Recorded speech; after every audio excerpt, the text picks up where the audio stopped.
sports station. Listen up, Friar Faithful. 97.3 The Fan's Padres Roundtable is on the air. Unbelievable! It's time to discuss everything going on with the Padres. The 97.3 The Fan crew is here for the most in-depth discussion on the Friars in our weekly Padres Roundtable, delivered by San Diego Roundtable Pizza. And now, here's your host, Ben Higgins. We got a game day version of the Padres 97.3 The Fan Roundtable. It is presented by Roundtable Pizza. Commercial free. It really is pizza royalty. We're here for the next hour talking San Diego Padres baseball with your 97.3 The Fan crew. Matt Scraby on the end, farthest from me. Stephen Woods, Paul Reindl, Sam Levitt, our pre- and post-game show host in today. Chris Ello right here next to me. And we're matchy-matchy today, Chris. Looking good. And I'm Ben Higgins. And let's start. Obviously, Padres lose last night, but can go for the series win over the San Francisco Giants this afternoon. I'm going to begin with Fernando Tatis Jr. Did show signs the last couple of days of breaking out of his slump, although we still haven't seen a ton of extra base power. One of the things that we talked about on our show this week is whether Mike Shildt should consider shaking up his lineup and moving Fernando Tatis Jr. out of the leadoff spot. So is it time to do so? Paul Reindl, and if so, how would you reorganize the San Diego Padres lineup? I'm not opposed to the lineup change as of right now. I think we've got enough of a sample size now where it's like, hey, it's time to switch things up. How you switch it up, that's the great debate. Do you go Luis Arraez? I like the idea if you're going to switch anything, because I've been so in favor of Fernando at the leadoff like for years now. I mean, we've seen what he can do, and you go, he's the dream leadoff hitter, but it's just not working right now. It's not to say you couldn't switch it back, but I would probably go Jackson Merrill followed by Tatis in the 2 spot if I was going to make any changes right now. Chris, do you think that Mike Shilt's been a little stubborn and clinging to his lineup over the last month now when the offense has not been producing at anywhere near the levels it was earlier in the season? No, I don't think so. First of all, Jackson Merrill has been struggling almost as bad as Fernando. So I don't know that that's a great idea. I think it's just the tools that he provides. I don't disagree with that for sure. But I mean, my point is I think everybody goes through slumps. This is a bit of a protracted slump for Fernando. I'd agree.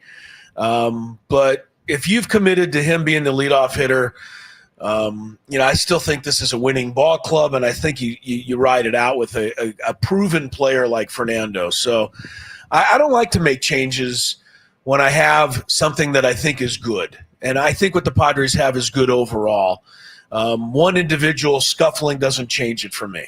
Matt, the Padres had a lot of success in the second half of last season with Luis Arraez batting leadoff. Is that something you would consider going back to right now?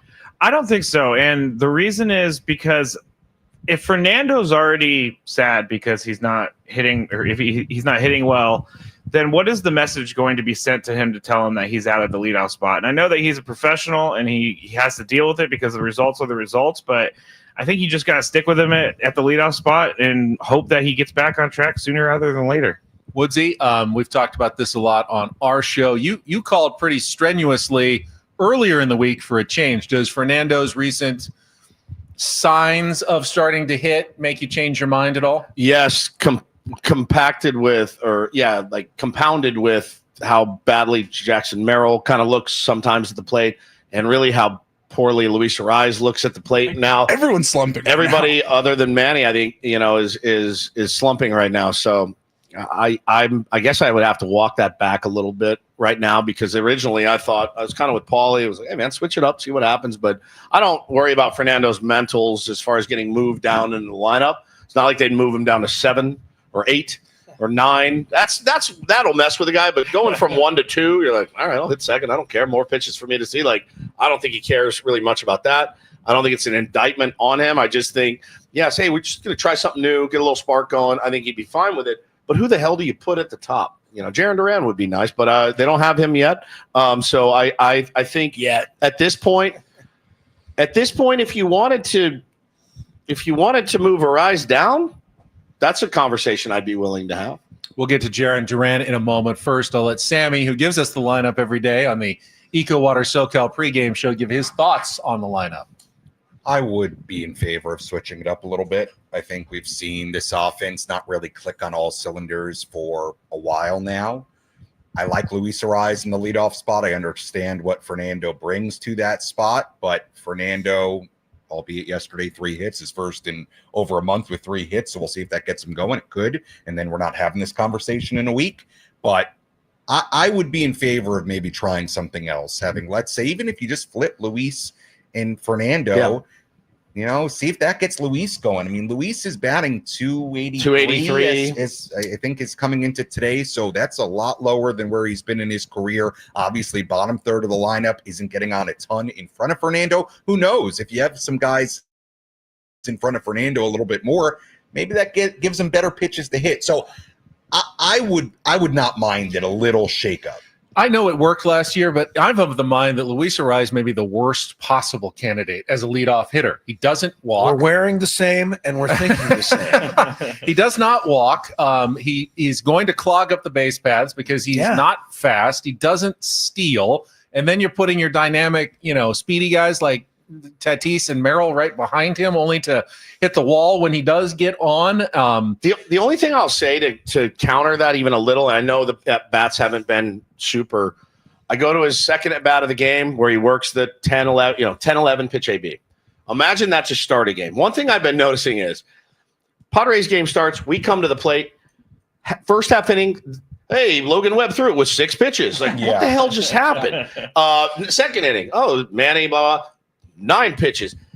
Guys are going deep into the game against the San Diego Padres right now. Number one, because the offense is struggling, but they're aggressive. They're swinging early counts. What if Luis Ariz can start a game off by getting Robbie Ray to throw 12 pitches in the first at bat? Yeah. That's pretty valuable. Now, if he strikes out, if he hits a single, if he hits a weak rollover, that's 12 pitches But down. the problem with the Luis Ariz is if he swings, probably going to put the ball in play. So if he swings at the first pitch, it's a 1-pitch at bat. Maybe it's a single, maybe it's not. Or he can do a statue take. Which, no, he does the statue take. Which he does. I don't like the statue take. I mean, at least look like you're going to be a hitter when it's going up there. I love it. You like the statue take? I don't know. I'm starting. You're souring. I don't want to say I'm souring. He's a cool guy. You're He's sour. fun to watch. Would I invest? They're paying him $14 million. No. I certainly would not give him that next year. I think all the things that Luis does, they're all good if he's hitting 330. 100%. Right. You love the statue take. But at 280, they don't look nearly as good. He might be hitting 280, but according to the analytics that they put up on the screen, he's hitting 340 on pitches outside the strike zone, which is good and bad. Good and bad. What is he hitting on pitches in the strike zone? Well, I know he's better. He's better hitting outside the strike zone, but it also shows you that he absolutely, really will not take a walk. You almost have to bounce it up there. He said he wanted to. He said, they want me to, and I want to, and it's not happening. It's not happening. Yeah, I don't mean to be. I'm not a Luis Ariz hater. I love really Luis Ariz. Well, I think everyone kind of does. Yeah. I just don't know that he's not a leadoff guy, and I don't know what he is. He's not a cleanup guy, although that might be the best spot for him. Just because if you've got guys on base, he's going to make contact. And I would not invest heavily and long term in him. If you can get a reasonable deal to bring him back, happy to have him. But he's not my priority this offseason. Probably a conversation for another roundtable. It's our San Diego Padres 97.3 The Fan Roundtable, brought to you by San Diego Roundtable Pizza. It really is pizza royalty. Much more pressing concern for the Padres. Outfield, left field. And no one denies, even A.J. Preller doesn't deny, his team needs an upgrade. They need another player. The question is who and when. Let's start with the when, because I think there's 2 schools of thought on this. Act now. But you're shopping from a very limited range of choices. Not every team is ready to make trades, give up on their season, and deal with the San Diego Padres now. But if you add someone now, that's another maybe almost 2 months that you could have having that left fielder who's going to be an upgrade, because almost no one would not be an upgrade in your employ. Or do you wait until more teams fall out of it? You have better options, maybe a lower price tag because there's more supply on the market that brings down the cost. What the timing of this, Woodsy? What do you think the timing should be for A.J. Preller in addressing that left field need? Sooner the better, honestly. I don't know who it's going to be. Again, we talked a little bit today. We talked to our buddy Rob Bradford, who's a Boston Red Sox fan and, honk. That's what they are. They're honks. I mean, Red Sox fans are nuts. And the returns I'm seeing for him, I wouldn't trade that for Jesus. You get Jesus back. You got to give up DeVries, and you got to give up this guy. You get Jesus himself back. I'm like, I'm good. I'll hold on to my prospects. It's fine.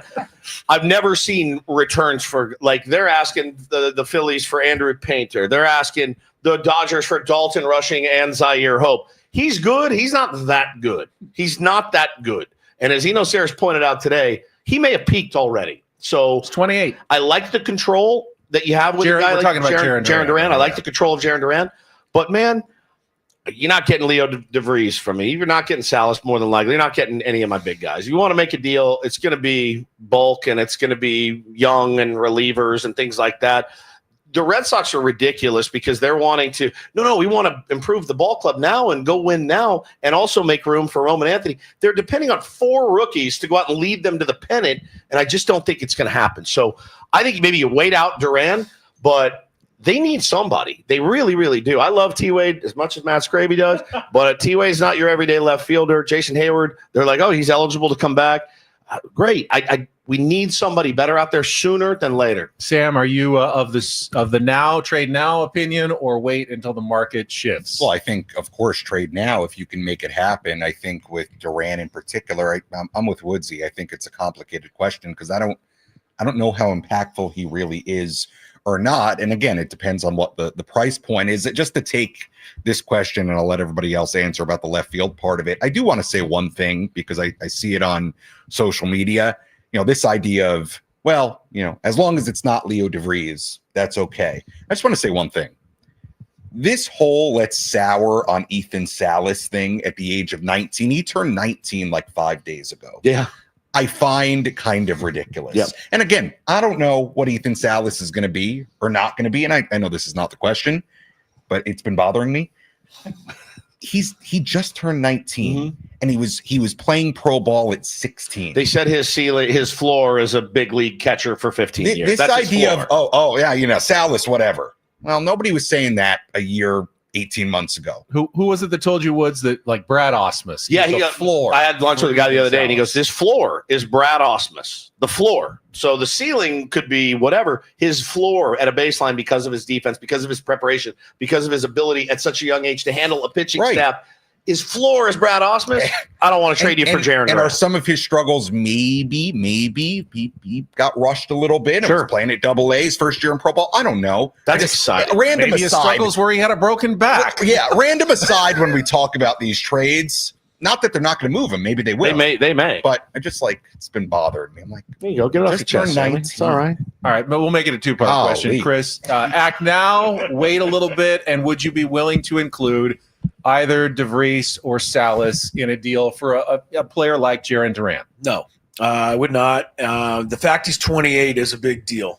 27 is supposed to be your big season. It was for him. It was. Look at that. You're right. And he had an amazing season. He is down a little this year. So, no, I would not include those guys. I think you can find somebody, and that's why AJ, wears the bucket hat and looks through all of these files and stuff, and I'll let him figure it out. I did throw this out because I think some people think that maybe we could trade for somebody other than a left fielder and put Gavin Sheets in left field and get production.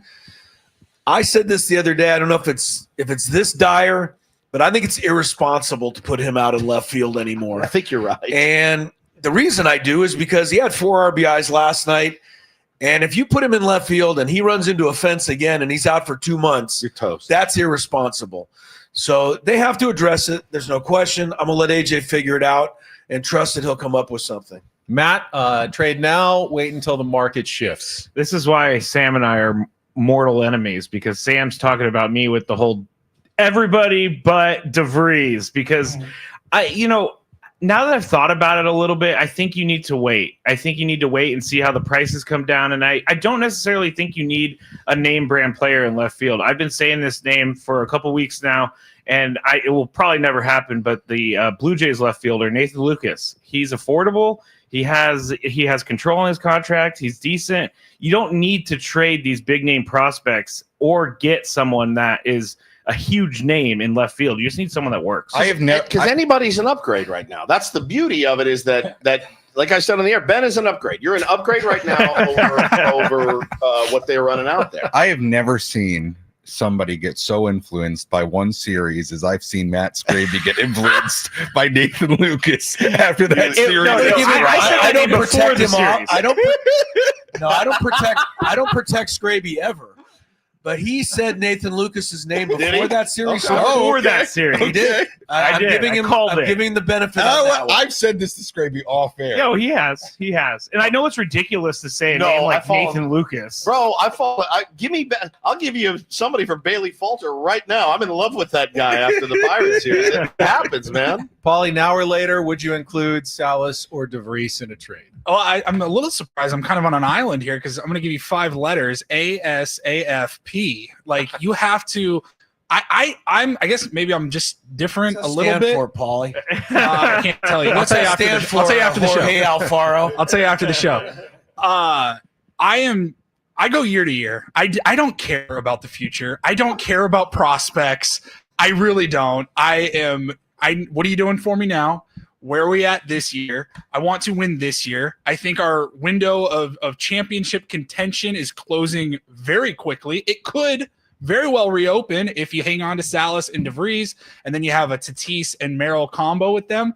But the team as currently constructed with Xander, who's only getting older, and Manny, who's only getting older. Who knows if Darvish ever throws again? Joe Musgrove everybody's getting older. Your window of contention is closing. This is a all-in. I think the Padres, more than any other team in baseball, must win. This is your year. You got so close last year.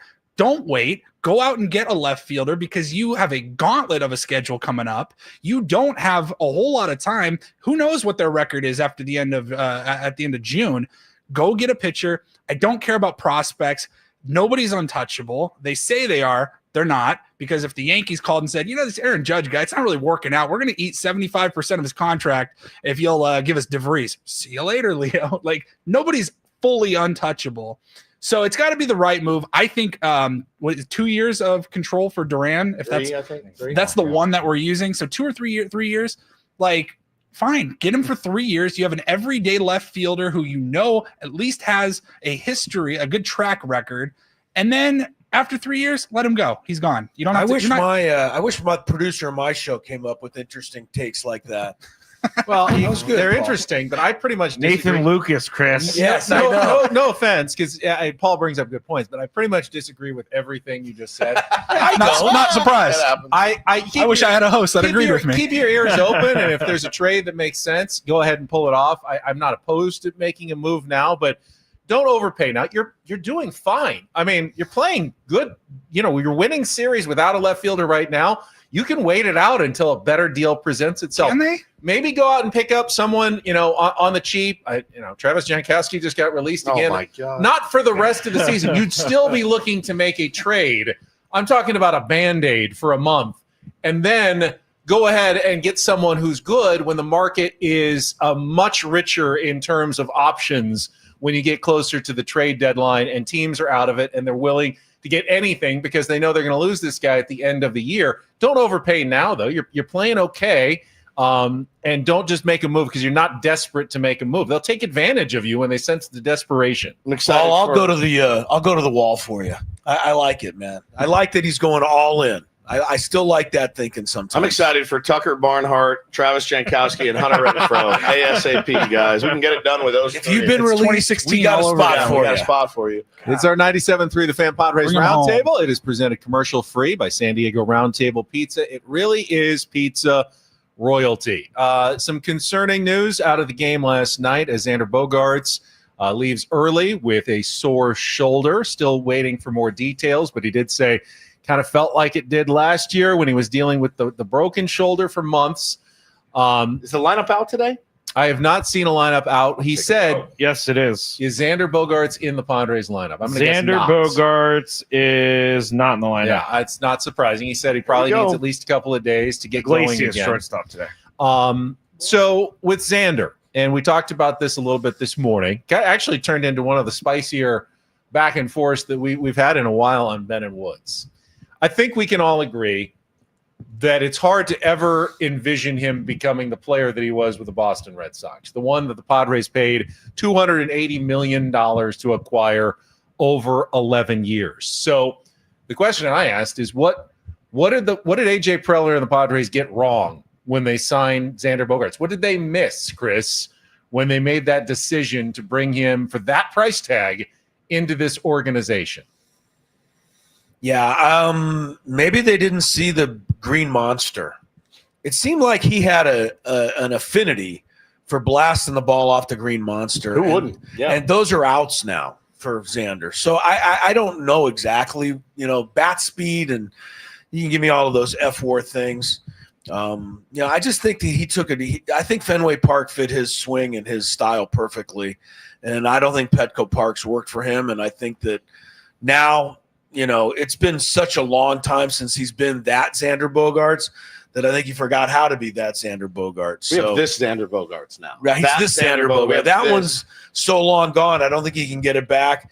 But that's my only take. I don't know exactly because I don't go that analytically deep on it. And Sammy, I'm not calling for them to get rid of Xander Bogaerts.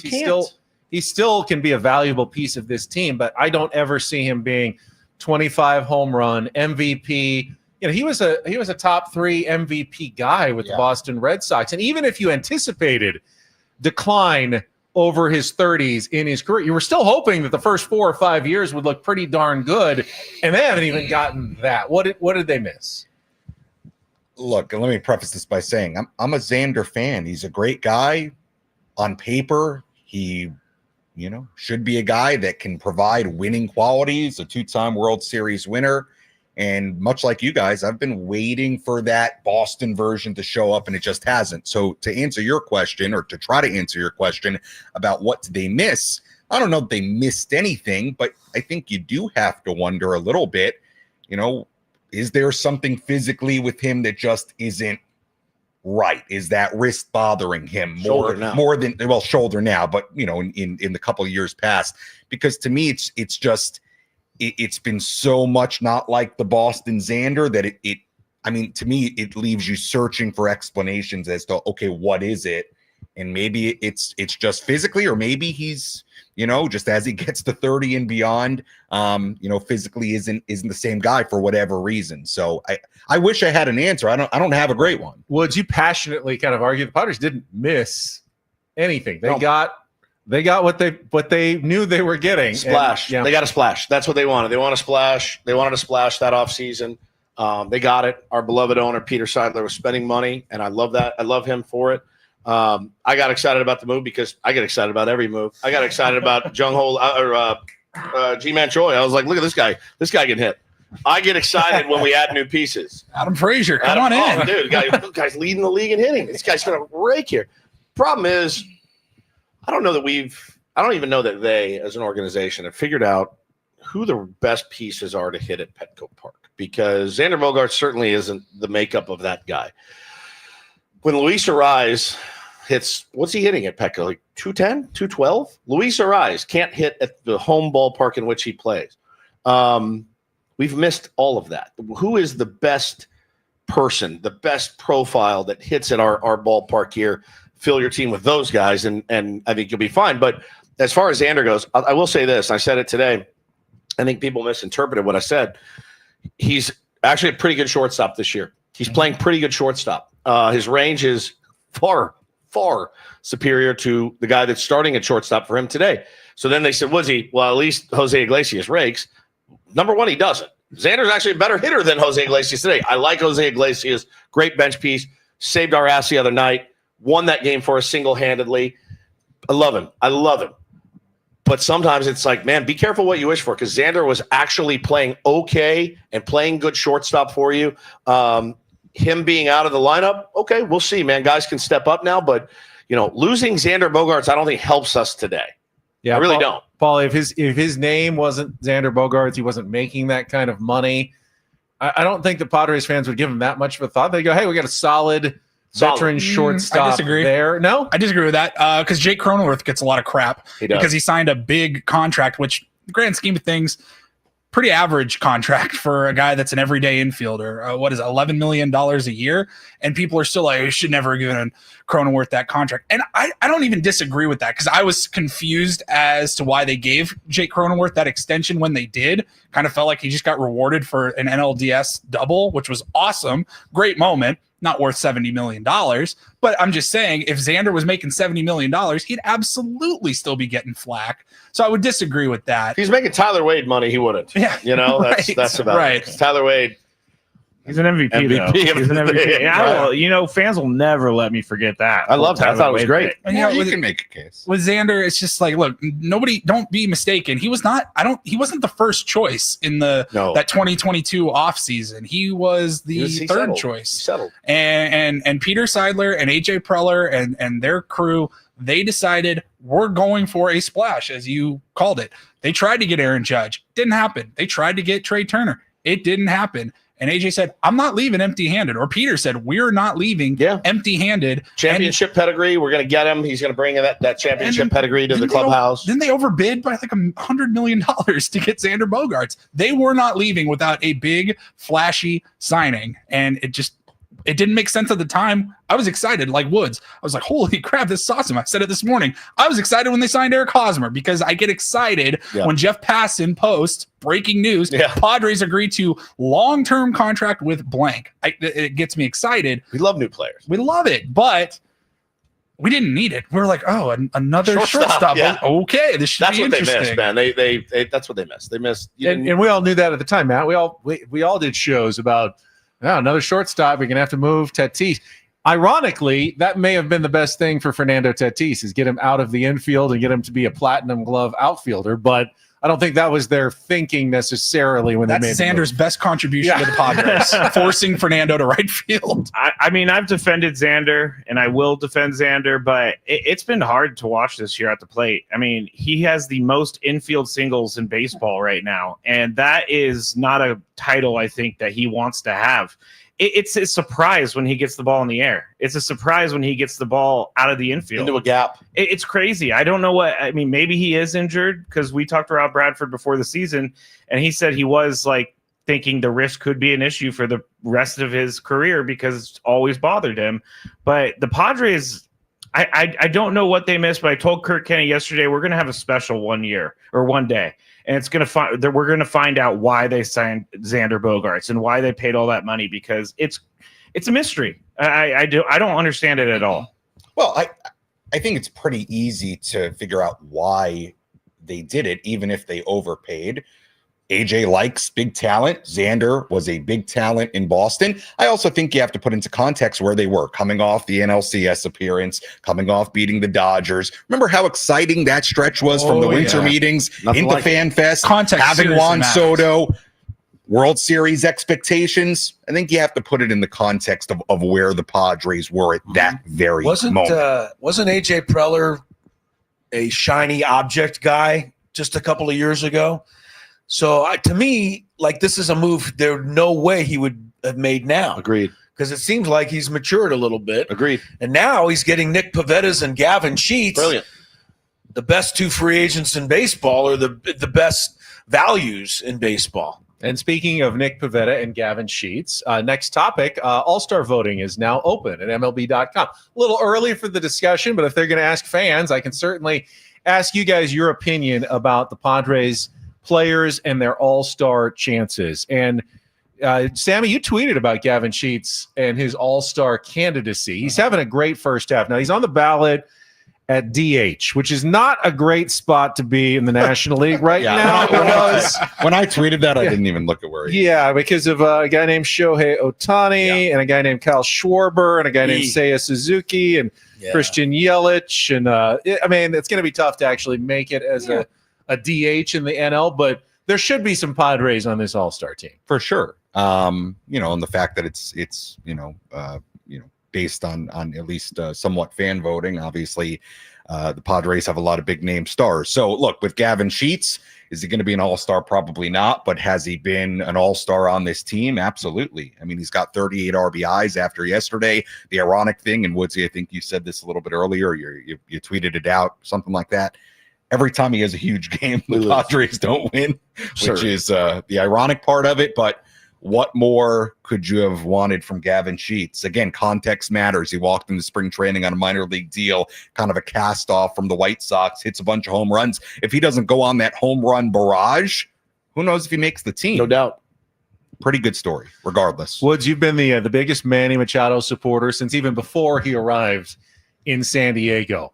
This should be the year that he starts at third base for the National League. Nolan Arenado is no longer a factor.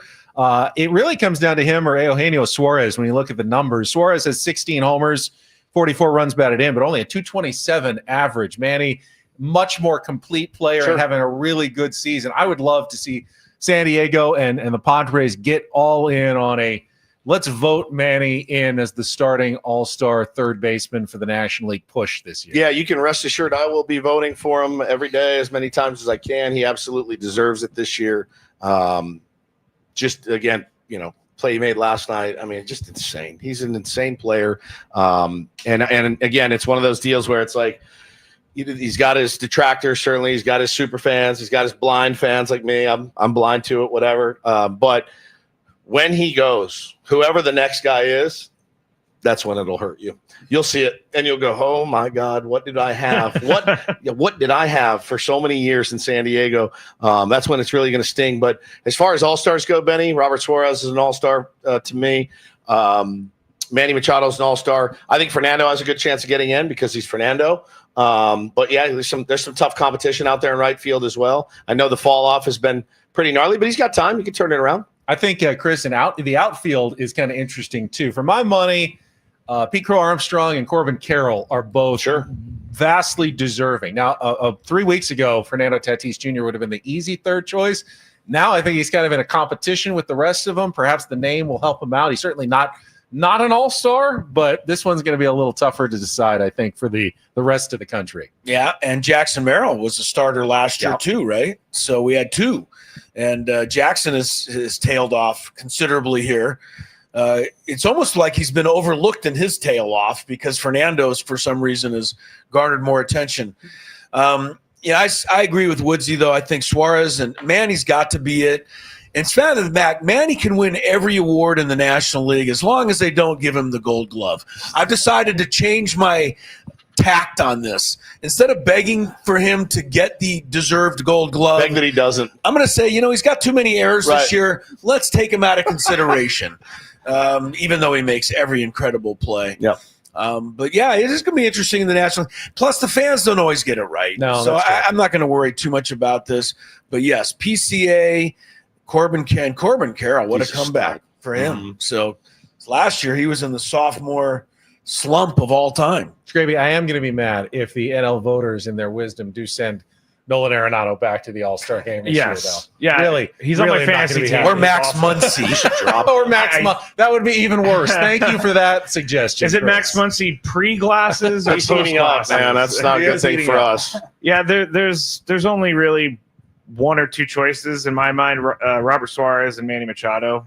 Fernando, obviously, he could turn it around here in the next couple of weeks, but Jackson Merrill, I don't think is there. I think that he's tailed off way too much since he came back from his injury for the fans to vote him in. Fans outside of San Diego to vote him in. It's our 97.3 The Fan Padres Roundtable, presented commercial-free by San Diego Roundtable Pizza. It really is pizza royalty. On our show today, what says, you're not doing another one of those drafts, are you? No. I said, but we always do one. Love the draft. You don't have to. How do you This not love the The draft? snake, I hate the This snake. one is fun and easy. I'm not going to even make you necessarily compete for the good choices this week because it's also kind of our seventh inning stretch question as well. And I'm stealing this. That's easy. And it is somewhat baseball related, but I'm stealing it from last night's television broadcasts because they asked, I think Scan asked Don and Mudd, if you could have dinner with any figure, past or present, in baseball history, who would you want to have dinner with and why? And here is the order that I've randomly come up with today. It is Paul, Scraby, me, Woods, Chris, and then Sam with the final pick. So, Paul, we're putting you on the Can't spot. repeat though. Still, You still can't. Well, yeah, that's kind of still the rule in effect. I mean, are we all picking the same person? We have an entire range of humanity Yes, I almost know. to choose from here. But You know. Paul, you get to go first. All right. First, I also say Robert Suarez and Manny Machado for the All-Star game. All right, thank you. Sorry. Wait a minute. You don't want to make I a skipped case. him over, You don't want I to make know. a case for Eugenio Suarez. I think it's almost blasphemous to mention him and Manny in the same. I know. I know he's hit the home runs, but come on. I guess Who's gonna I just take on the him? All-Star game. I do think the All-Star game was designed for a Fernando Tatis Jr., somebody like him. So I would hope that he does get there, even with the numbers. Paulie, by the way, has told me in the past, never feel bad if you skip over. That's me true. on He did say questions. that. I said that like the first one. 'cause it was- And now he likes it. He wants so to get for his the thoughts draft, in. Go, go. draft, Yes. I would say I'm going to go more historical. They're no longer with us, but if I could go back in time and have dinner and go out a night on the town, it would be Mickey Mantle, Ooh, Great man, call. that one is of the that best would be an players of all time. Intriguing night. One of my favorite historical players that I did book reports on in school, and then the off the field fun that you would have with Mickey Mantle. Sign me up. You I keep don't up. think you can handle it, to be I was going to honest say, with do you you. think I you really can keep up? I don't think you can keep up. I don't couldn't think keep you up, could, man. but I Some could. of those stories are off. could the try. chain. One night to try, though. Even Ben, even tame Ben, might be interested in at least trying for one night with the Mick on the town in New York City back in the 1950s.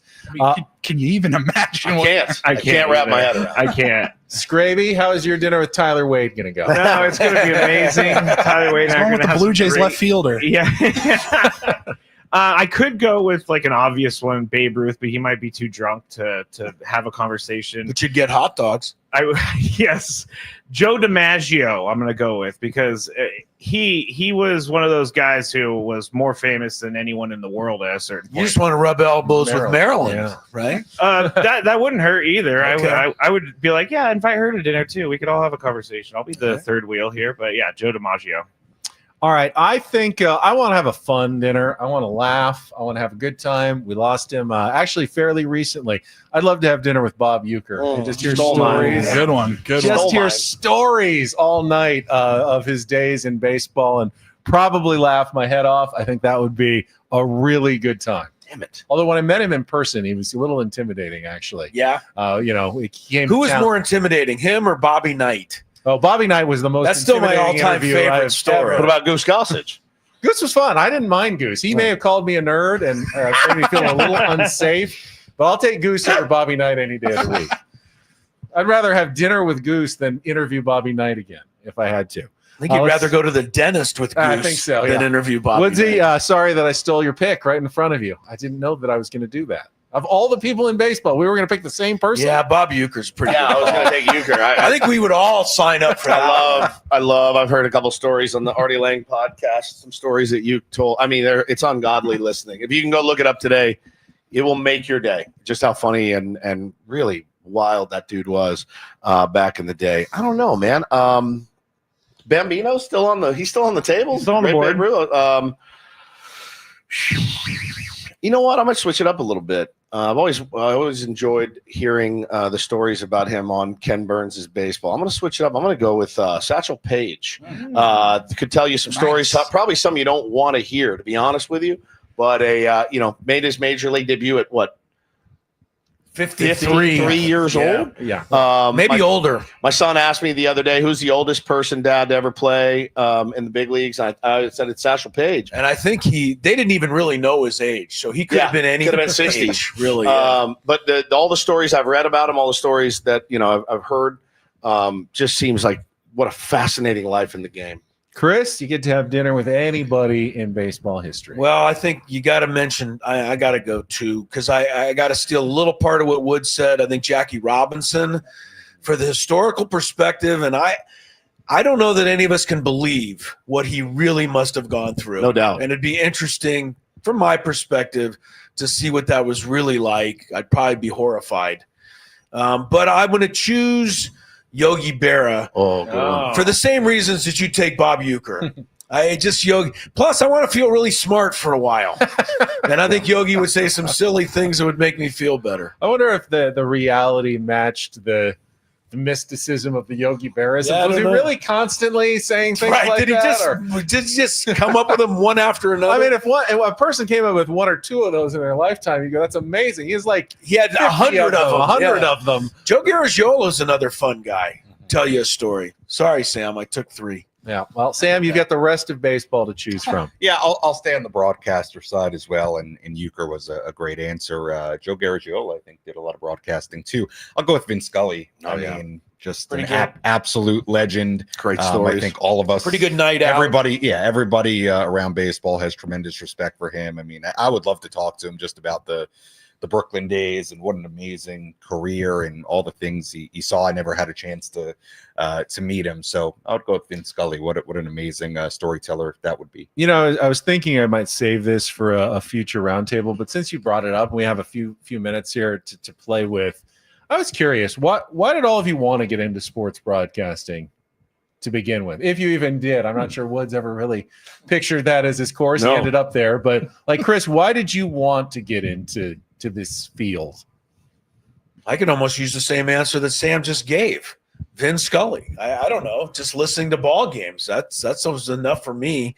You know, growing up in L.A., Vin Scully, Chick Hearn, Dick Enberg, and Bob Miller's the hockey guy that people don't know, but I certainly did.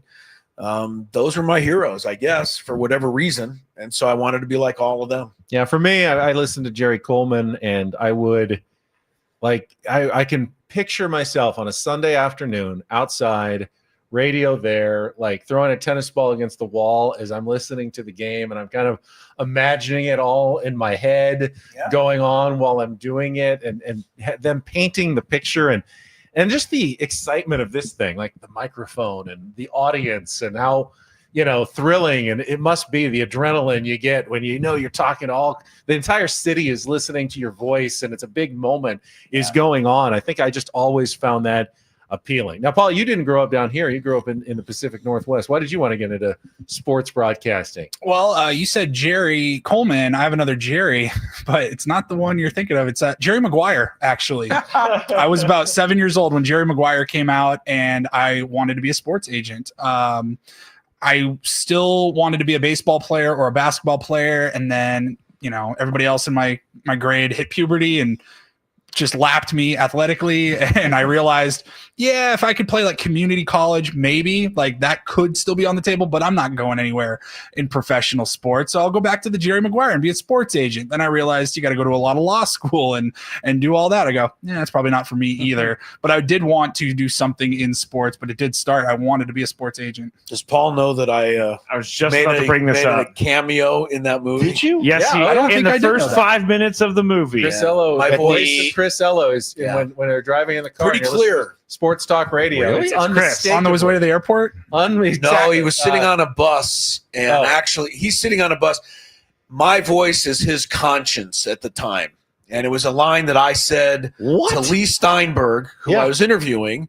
Yeah, and Cameron Crowe was following Lee Steinberg around for this movie, and I told Lee Steinberg, I go, "How do you live with yourself? You're not like that, but I said, you're the reason that these salaries are so high in the first place." Amazing. So I when had no Jerry idea. Maguire sitting on the bus at the very beginning, his conscience, they play me saying that as It's if there. I'm going to go that's back and him watch I this. saying gotta, that. my kids will love it. We watch it once a week in our house. We absolutely When he's love it. on the bus at the beginning, the Yes. very beginning of the movie, listen. It's for quick. my Now, voice. but you just hear for it. the record, I do fast forward to the Kelly Preston I was part. going to say. Please don't Well, ever slow down stop. next Yeah. time, just for a I second. fast forward through that. Just Do you get I got nothing? bubkas for that. No royalty. you're in a Cameron Crowe movie though. I That's didn't pretty even badass. I didn't even know I was in the movie till the guys at the old 690 told me that they agreed to let them use my voice without even That's so asking me cool. about That's it. amazing. We were I watching can't wait. like Winning Time, and they had was it Mason and Ireland from LA? Like they got to be the sports talk radio Yeah, guys no, it was a in the highlight background. for We're like, sure. how cool would that be? Yeah, it's a highlight. It's a highlight. I was in a Dodgers Blake Snell hype video. Yeah, you were. Yeah, you were. Ah, so funny. Matt, why'd you get into this business? I've been a radio nerd forever. like grew up with the radio in my bed, going to bed, listening to certain baseball games, John Miller, guys like that. But Joe Starkey was also a huge reason that I am in radio, because he just reminds me of 49ers football, like as a kid. And every time I hear his voice and hear his calls, it just like gives me goosebumps, because I can remember where I was as a kid. But I mean, I didn't expect to be in sports radio. I thought I was going to be in a different type of radio, but I'm very happy to have found myself here. And one of the shows that Woods previously worked on was the reason that I'm in radios, because they made everything seem so fun and so awesome that I had to be a part of that. It's all BS. All of it. You two are more like than I thought. Woods is kind of a secret radio nerd as well. Oh, not even secret. It's not secret. The reason once I got the opportunity to do this that I wanted to stay in it was because of a guy named Mike Reiner from Dallas. Radio Jesus is what I call him. Got to have lunch with him a couple years ago. And it's my inspiration really every day. The show he put on in Dallas called The Hard Line is sports radio the way I like to do it. We're having a lot of fun, talking about life, talking about other things other than X's and O's and other than, the minutia of the grind of sports. Have fun, talk about music, talk about movies, talk about your family, whatever. I've taken his model. I've stolen it. I told him I stole it. He gave me permission to steal it. It tickles him to death. He always says, I'm so tickled that you stole my show and put it on in San Diego. I said, I sure did. And he's the reason, that I once I got the opportunity to do sports radio, you remember I pitched you the vision and you thought I was a lunatic. So we had that hasn't changed. That has not changed. That was 2018 when you came over to Sports Talk Radio, and we sent you to the Super Bowl a few months later. Radio Row. The only good part of that trip. Radio Row. And we surprised you. Only when it was here. Yeah. Me and Ben were back here in San Diego. You were the only one there. Yep. And I found Mike Reiner's phone number. Send him over. Texted him. He said, I'm actually feeling under the weather. I'm not doing my show today. I'm in my hotel room. And I told him, I'm like, oh, don't worry about it. And he What's found doesn't care? He's like, oh, wait, this guy's that big of a. I was like, I got to go meet him. Yep. So Mike Reiner went down while you were on the air, and you're like, oh my God, you guys, Mike Reiner just walked by. I'm like, no, he's actually here to talk to you. Yeah, it's crazy, man. The problem with sending Woods to Radio Row, though, is that You don't have to tell this story. Yeah, you again. do. But every guest that come by, of course, was pitching something. Right. And he thought that had to be the entire topic of the interview. And I told him, Woods, at the end, one question at the end about the product they're pitching, but he'd lead Tell with me it about and your CBD water. follow up about it. And another question, I'm going, ask him about football or something, not about CBD water the entire Beef time. jerky. So, Merrill Lodge, tell me why concussions aren't real. Okay. Tell me again why CT isn't a thing. I remember going to Radio Row. nightmare. Tony Gonzalez wouldn't start the interview until we mentioned Mexico avocado. That's it, buddy. I hate He it. would not start until we got the sponsor mention out Never of the again. way. Never again will I go. Mexico. All right, Sam, you kind of inspired this discussion, so you wrap it up. Why'd you get into sports broadcasting? Well, I think subconsciously it was always there for me. I grew up listening to WFAN and Z100 in New York. I can remember listening to Steve Summers late at night on my clock radio in my room when I was a kid. Legendary. Yeah, so it was always there. Now, I went to college. I was pre-med when I got to Northwestern. What? Yeah. I did not know this. Pre-med Dr. Levitt. was not in the school of journalism, and got involved with the student radio station, and I think like many of us caught the buzz. I can remember vividly the first time I was on the radio, the first talk show I did called The Sports Voice on WNUR. I need the audio. And I Yeah. actually, on my Instagram, I put up something from the TV station. I saw it. Yeah. Incredible. It's pretty bad.